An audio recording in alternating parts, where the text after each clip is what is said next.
Hello viewers, welcome back to my channel. आज हम NCERT के क्लास 10th का जो मैथमेटिक्स है उसका chapter number first real number यानी वास्तविक संख्याएं, उसमें जो फर्स्ट एग्जांपल दिया हुआ है उसको सोल्व करेंगे, यानी उसको हम देखेंगे क्या है उसके अंदर। देखो फर्स्ट एग्जांपल में क्या दिया हुआ है question, consider the number 4n, 4 के पावर क्या दिए हुए n, where n is a natural number, यानी n क्या है यहाँ पे एक नेचुरल नंबर यानी प्राकृत संख्या है। Check whether there is any value of n, यानी n की कोई भी वैल्यू के लिए for n and with the digit 0, यानी n जो 4 की पावर n निकालोगी तो क्या कोई भी एक ऐसी वैल्यू हो सकती है जिसका एंड 0, यानी 4 की पावर निकालोगे आप तो क्या कभी कोई ऐसी पावर हो सकती है, ये n की जगह कोई नेचुरल नंबर ऐसा कोई हो सकता है जिसकी वैल्यू क्या आ जाए 0 आ जाए, ठीक है, यानी एंड उसका 0 आ जाए। जैसे मान लो 4 की पावर कोई निकालनी है मुझे, यहाँ पे कितनी भी पावर हो सकती है, ठीक है, तो उसकी वैल्यू जैसे नंबर आए हैं मेरे पास, यहाँ पे लास्ट डिजिट क्या है 0, यानी ये 0 आना चाहिए। इसका क्वेश्चन का मतलब ये है, यानी जो आप इसकी पावर निकालोगे यानी n 4 की पावर n है, यहाँ पे n की जगह यदि कोई भी आप नेचुरल नंबर रखते हो तो क्या उसकी वैल्यू यहाँ पे एंड विद द डिजिट 0, यानी जो लास्ट का डिजिट है वो 0 से इसका एंड हो गया, यानी लास्ट डिजिट है वो क्या आना चाहिए, लास्ट जो अंक है आपका क्या आना चाहिए, का एक अंक 0, ये आ सकता है कि ये हमें चेक करना है। तो देखो सबसे पहले क्या लिखेंगे हम सॉल्यूशन, इसका सॉल्यूशन में क्या लिखेंगे, आप जो n दिया हुआ है आपका ये क्या है नेचुरल नंबर है, नेचुरल नंबर यानी प्राकृत संख्या, और नेचुरल नंबर क्या है यहाँ पे क्या होता है 1 से लेके काउंटिंग नंबर जो चलते हैं आगे इन्फिनिटी तक, यानी 1 से शुरू होके इन्फिनिटी तक यानी अनंत तक ये नंबर चलते हैं, वो सारे के सारे क्या होते हैं नेचुरल नंबर।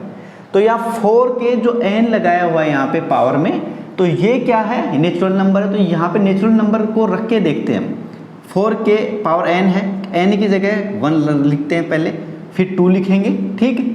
फिर 3, यानी ये नेचुरल नंबर लिखने हमें। अब लिखता हूँ 4 की पावर 4, ठीक है, इनकी वैल्यू देखो आप क्या होती है, 4 की पावर 1 क्या होगी, नेचुरल नंबर की जगह n की जगह मैंने 1 लिख दिया, 4 होगा, 4 की पावर 2 कितनी 16, 4 की पावर 3 कितनी होगी 64, 4 की पावर 4 2 5 6, ठीक है, एंड किससे आया 4 से 6 से 4 से 6 से, ये ऐसे ही चलेगा, यानी यहाँ पे 6 आ जाएगा पावर 2 में, फिर ये पावर 4 में 6 आ जाएगा, पावर 6 में 6 आ जाएगा, यहाँ पे 1 में 3 में 5 में 4 आता जाएगा, यानी एंड किससे हो रहा है 4 या 6 से, यानी 0 नहीं आ रहा हमारा। तो 4 की पावर n यदि कुछ रखते हैं, यानी n यदि नेचुरल नंबर है तो इसकी वैल्यू या तो 4 आएगा या 6 आएगा। अब ये क्या कहना चाह रहा है कि क्या 0 आएगा, तो 0 ये कभी भी नहीं आएगा, 0 तब आता है जब यहाँ पे आपके पास यानी जो जिसकी पावर निकाल रहे हो आप वो या तो 10 का मल्टीपल हो कोई भी नंबर, जैसे मान लो आप निकालोगे 100 का निकालोगे, 100 की कितनी भी पावर निकालोगे तो लास्ट में जैसे मान लो पावर 2 निकालोगे तो लास्ट में 0 आएगा ही, ठीक है। अब यहाँ पे यही पूछना चाह रहा था कि 4 की कितनी n, यानी 4 की पावर कितनी कोई n है पावर, तो उसकी वैल्यू क्या 0 आ सकता है, 0 कभी नहीं आएगी इसकी वैल्यू, ठीक है। ये वैल्यू 0 आने के लिए सबसे बड़ी कंडीशन क्या है कि जो आपका नंबर है यानी जो बेस आपका ये 4 है, ये 4 2 और 5, यानी 2 और 5 कितना होता है 10, 2 को 5 से मल्टीप्लाई करोगे 10 आएगा, तो 10 यानी 2 और 5 उसके फैक्टर में आने चाहिए। जो आपका नंबर दिया हुआ है जिसकी पावर n लगा के आप 0 लेके आना चाहते हो, तो यहाँ पे ये 4 के फैक्टर कितने होने चाहिए, 4 के फैक्टर में या यहाँ पे कोई भी नंबर हो उसके फैक्टर में 2 और 5 कम से कम एक बार आना चाहिए, क्योंकि सबसे छोटा 0 वाला 0 जिसका एंड होगा वो सबसे छोटा नंबर क्या होता है 10 होता है। तो 10 किससे बनता है 2 और 5, या तो 0 होगा उस नंबर में, जैसे मान लो 130 है एंड 0 आ रहा है ऑलरेडी है, इसके अंदर 2 और 5 का मल्टीपल आ जाएगा इसके अंदर, और यदि एक बार भी आ रखा है 2 और 5 किसी के फैक्टर में जैसे ये नंबर है, तो इसी टाइप से 4 की जगह और कोई नंबर आएगा यहाँ पे और उसके फैक्टर करेंगे हम, तो उसमें 2 और 5 यदि आ जाए तो ये आपका क्या हो जाएगा, उसका एंड विद द डिजिट 0, यानी उसका एंड 0 डिजिट से हो जाएगा, ठीक है। तो हमें क्या करना है, इसका आंसर तो क्या लिखना है, आंसर लिखेंगे हम इसका, there is no value of n for which 4n end with the digit 0, ये उसका आंसर हो जाएगा। यहाँ पे आपको सिर्फ इतना सा लिख देना है, देयर के आगे कैपिटल में देयर इज नो वैल्यू,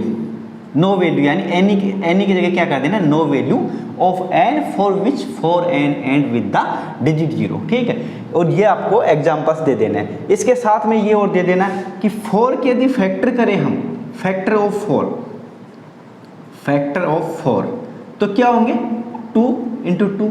हमें क्या चाहिए था, कम से कम 1 टाइम 2 और 1 टाइम 5। यदि 1 टाइम 2 और 1 टाइम 5 यदि आता है तो हमारा जो 0 वैल्यू आने की जो लास्ट डिजिट है यानी एंड विद द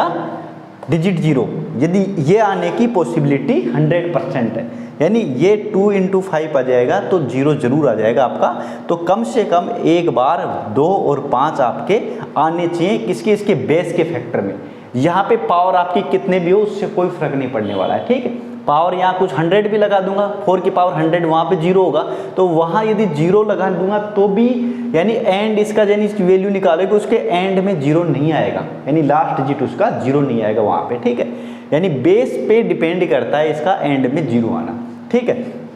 तो उसके लिए जो बेस पे डिपेंड करेगा, बेस में क्या होना चाहिए, 2 और 5 कम से कम एक बार होना चाहिए उसके जो फैक्टर करेंगे, यानी यहाँ पे जो नंबर होगा उसका फैक्टर में कम से कम एक बार 2 और 5 आना चाहिए, तब आपका एंड यहाँ पे 0 होगा, ठीक है। अब इसकी जगह आपको दूसरा कोई भी क्वेश्चन दे उसमें भी यही कंडीशन अप्लाई होगी, यहाँ पे 8 दे दे आपको, 6 दे दे 4 की जगह, तो भी आपको यही करना है, यानी उसका रीजन लास्ट में ऐसे फैक्टर करके दिखा देने, उसकी पावर निकाल के दिखा देनी है। और साथ में क्या करना है, उसको ये कंडीशन देनी है कि इस क्वेश्चन में 2 और 5 यानी कम से कम एक बार 2 और 5 इसके फैक्टर में आने चाहिए, तब इसका एंड जो होगा एंड विद द डिजिट 0 यानी लास्ट का जो डिजिट है वो 0 आएगा, ठीक है। तो इस तरीके से आप इस टाइप के क्वेश्चंस को आराम से सोल्व कर सकते हो। Thank you.